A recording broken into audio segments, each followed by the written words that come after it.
Hey everyone, Nicholas here. This is just a brief snippet from this week's Patreon episode. If you like what you hear, you can unlock this and every other Patreon episode for just $5 a month. Head on over to patreon.com/furidashi for that and more.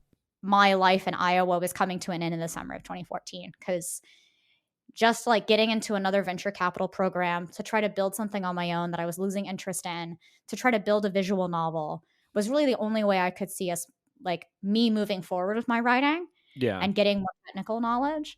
And so it was actually kind of like a depressing entry into the games industry, right? Like you can't be yeah, a novelist. Like I could have been a screenwriter. Like I could have contacted some people, but I didn't want to move to the South. And my professor was in Nashville at the time, who was looking at like, hey, just give me a call when you graduate. And I was like, no, thank you.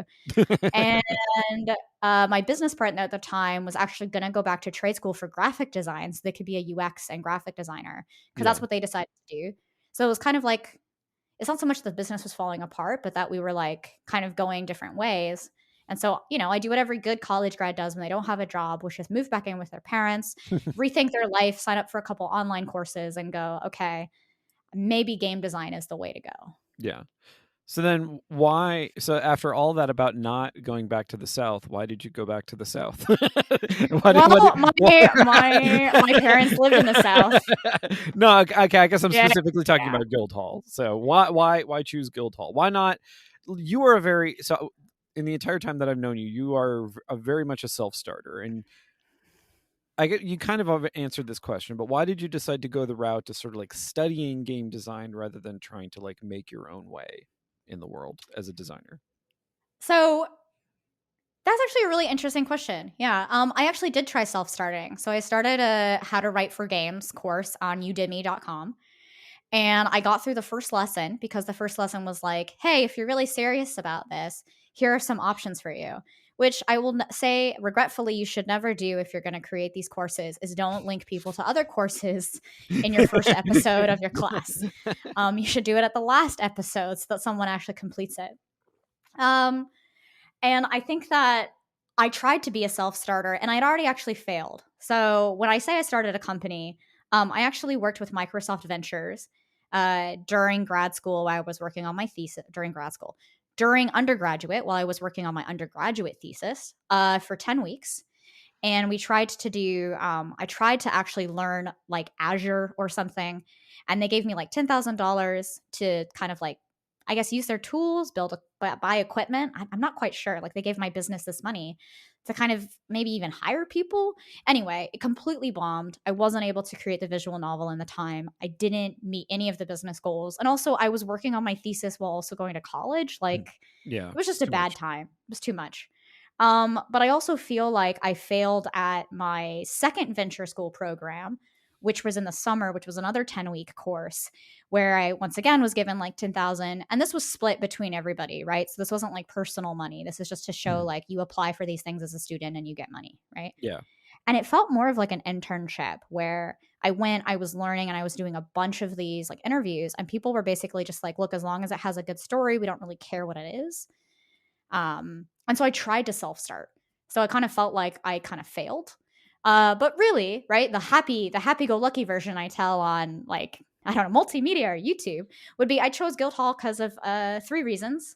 One, it was recommended to me in this Udemy course as being like a master's program.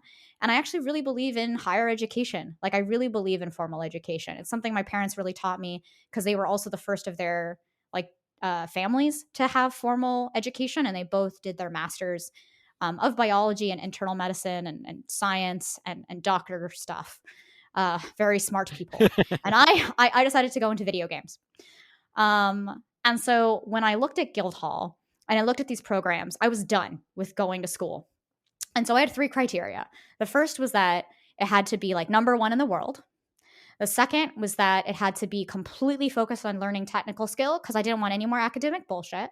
And the third was that it had to be like 15 minutes from my house or somewhere in Texas because I wasn't able to afford rent. And SMU's Guildhall was number one in the world at the time, and it would accept rolling admission, so I could start in spring. It was a 30-minute ish drive from my parents' house.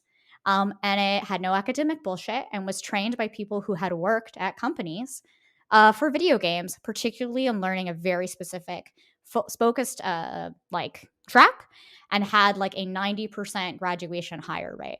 So I was pretty much guaranteed a job after going.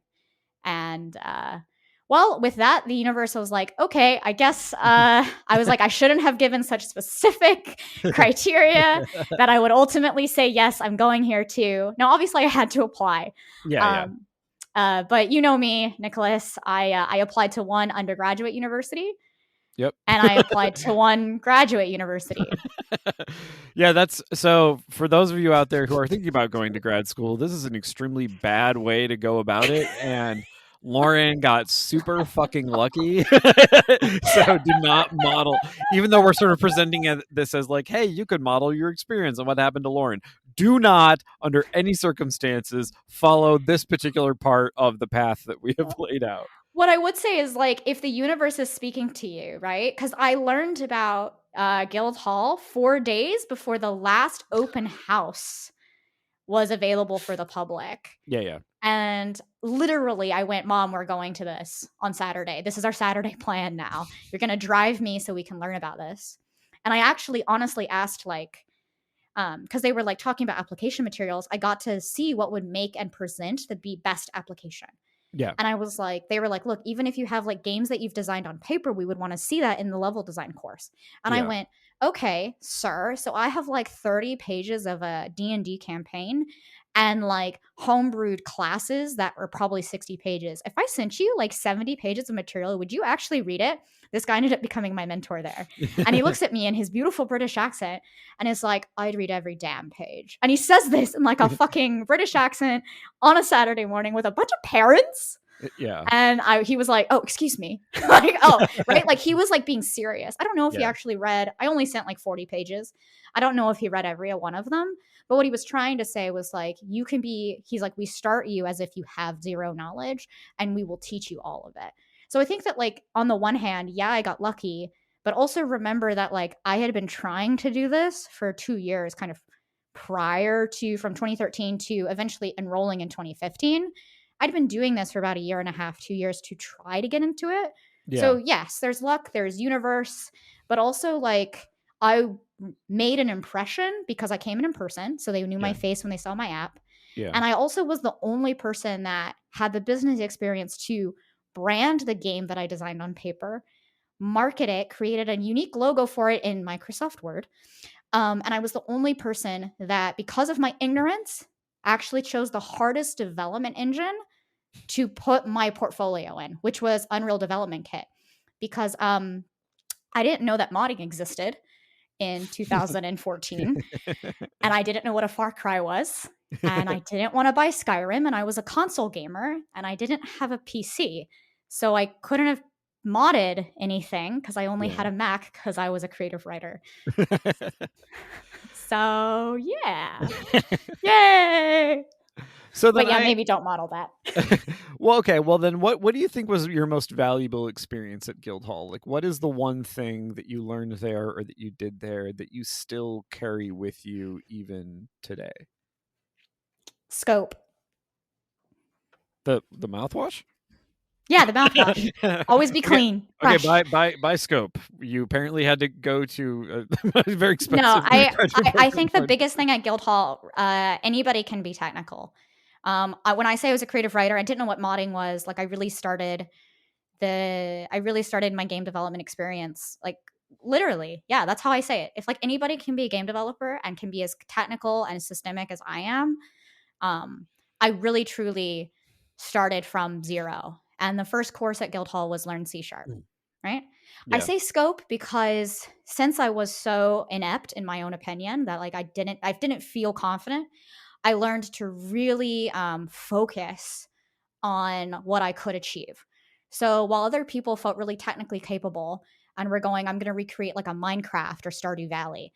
I'm going to create like a game that has character progression and skills and lots of mechanics.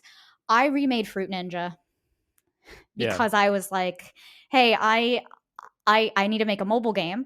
Fruit Ninja is really easy. I need to animate some objects, get them to appear on screen, and then when you swipe, they cut in half. Like that was literally it. Yeah. Except I called it Demon Slayer, and because I couldn't actually remake Fruit Ninja for like, legal Guildhall Masters reasons. Yeah. And so I created like, and I had to draw everything because you were supposed to do all the art yourself at that time in level, because level designers did art. So I literally just scoped like the shit out of all of my work. And the most memorable experience I think I have at Guildhall is where we're all learning a new engine for the first time called CryEngine 3. And it was for modding for Crisis 2. And so that was one of the things where I went, I want to really polish something. I had never polished anything before. And so I made a level, and the level design was a rectangle. It was, I'm not actually kidding. My map was a rectangle, Yeah. and I've that seen was this it. map. It is a rectangle. It's a rectangle. And I found an asset that was like, when you mod, sometimes you'll have like complete interior spaces. Like in Skyrim, you could find a whole house, right? Yeah. In Crisis 2, you could find like a whole kind of apartment complex. So I basically found a map that was also a rectangle and put it on another rectangle and then had verticality. And I wanted to learn more polished things. Like I wanted to create a cinematic, I wanted to learn lighting, I wanted to do environmental storytelling because Crisis 2 is a beautiful game. I wanted to take advantage of the day night cycle, right? Yeah. And so there were a lot of these things that I wanted to do. So what I did was I scoped my level to a rectangle, and I was like, it's going to be an alleyway fight. Um, and that was probably my most memorable experience because while everyone else had these really honestly better level designs, they weren't able to execute it in the time that we had. But Yeah. because I basically went, I'm making a rectangle. Um, I like completed everything. I scripted a helicopter crash with sound effects and VFX and an asset swap change actually. Like I actually created like you could see that this mesh was here and then it destroyed itself and became like a drop off point. I actually learned AI pathing. So I was able to do different types of reactive gameplay based on literally which side of the alleyway are you on, left or right. Yeah. I learned about lighting and also that back in the day, negative lighting existed. So in order to get darkness, you had to You have to put in a unlight. black. Yeah. You have You to had to put unlight. a black light bulb in. It was Yeah. actually a Exactly. Yeah. black light bulb. Yeah. Um, and I also learned that levels that are just rectangles kind of suck. But I mean, I scoped, right? So when I went back to polish the level, I actually expanded it. So now it was like a square, a rectangle, and then a circle at the end for the boss fight. And then uh, Classic Lauryn. All boss fights are circles. all boss fights are circles. But particularly it was because I wanted to also then do multiple playthroughs. So you could do a stealth playthrough, you could do run Yeah. and gun, and that the game would react to you differently because actually Crisis 2 had a lot of that. Yeah. And so I made this like really cool like level that could have probably been in Crisis 2. And I think that that's my most memorable experience because yeah, it was just all about scoping, like really limiting yourself that actually would let you do more with limited time. So I originally thought that this was a bit of a contradiction, and I was going to ask you about sort of why, at the initial stages of your career, you went into level design when it's like so much of your personal history is in writing.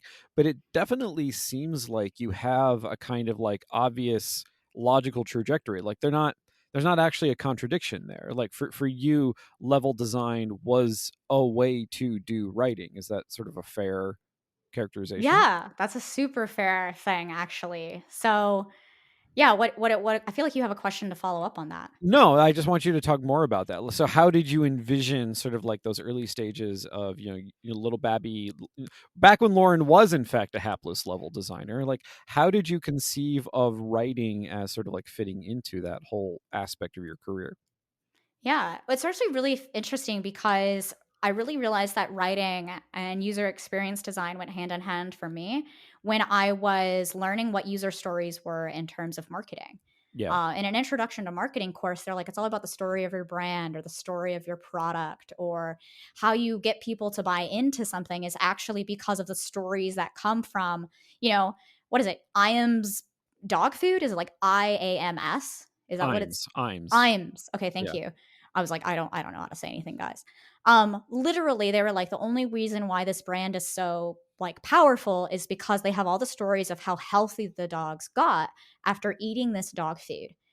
And I was like, why is no one talking about how apparently like writing and storytelling is so important to like buying dog food? Like and because that's where I started. yeah, Um it was weird, right? I'm like, if buying dog food can be changed because like I can make up a story about it, Yeah. then when I was playing Journey and I was playing these levels, I realized that so much writing goes into a game experience that appears on screen as not text. And that was really powerful to me because that was the same one-to-one correlation when you're a dungeon master or a game master, is that you do a lot of prep work. And to be honest, I think 80% of it is unused. No one really understands or see it, but they feel it in the experience that you've created for them around the table.